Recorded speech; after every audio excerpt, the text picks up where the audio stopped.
everyone's been talking about Rajasthan, and I can tell you everyone knows about the Bhilwara model. So first of all, tell us, how is Rajasthan doing? The graph is not bad, not great, but not bad.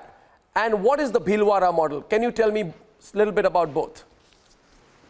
Well, first of all, the number of infected cases is increasing, not just in Rajasthan, also in India, as you said. So it's still a matter of concern for us, and I think we can't afford to take our eyes off the ball. We've had some success in the district of Bhilwara, where patient 0 was first identified. He was a doctor, and through him, the hospital had a lot of infections in nurses and paramedics and other patients. We didn't impose a curfew, but despite the curfew imposition, the number of infections kept rising. And that's when it was decided that we have to have a super curfew and a ruthless containment of all movement. I mean, if you have vehicles coming in and out, and sadly, all of us tend to use influence, or I know somebody, I'll get a pass, I'll move around. It breaks the sanctity of the curfew.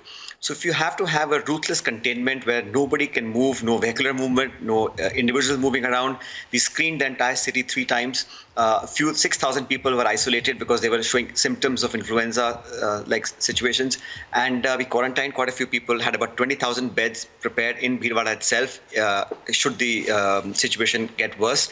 And over time, the good thing is that a lot of the patients who were positive after treatment are now COVID-19 negative.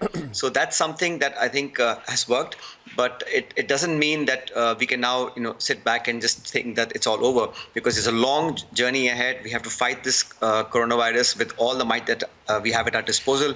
But the idea is really to limit and isolate the incidence of infection, because once, God forbid, we go into 3rd phase or 4th phase, then a country like India, it can hardly afford to have that situation. So we have to be positive. We have to work together.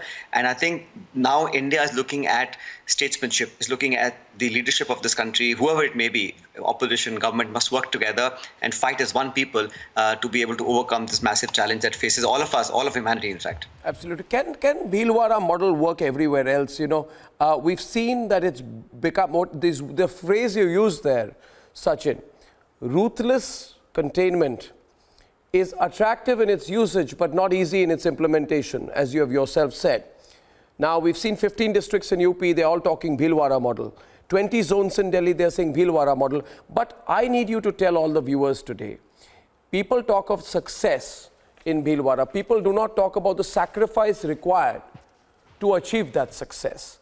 What is that sacrifice and what is that commitment? 2 things. First, you have to trust your officers and you have to take people along. No curfew, no lockdown can be successful if people don't participate. If you violate the curfew and break the sanctity of the lockdown, there's no point having it. So we have to convince people that we are on the same side, we're fighting the same war.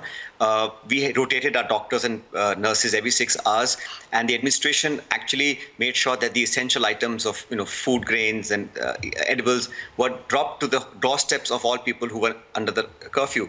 So once you do that, it's painful. I mean, it hurts. It's not easy to have people locked down. There are all sorts of rumor mongering. There's also apprehension. You have to calm them down. We used to have those sprays, sodium hypochlorite sprays all over city and in the villages. Basically, you have to stop movement of people. It has to be voluntarily. If it didn't happen, then we had to impose a super curfew.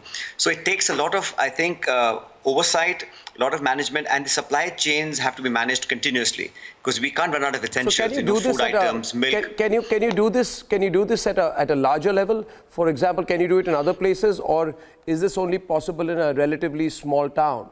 Can you do it in other places? You have in Jaipur, you've got this locality of Ramganj, which I was told has got another major hotspot. Out of 70 cases in Ramganj, can you do this in Jaipur?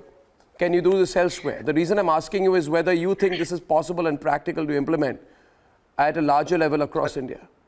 It'd be wrong to say that one size fits all. You mentioned Jaipur. It's a worrying sign because Jaipur is a much larger city of 5 million people.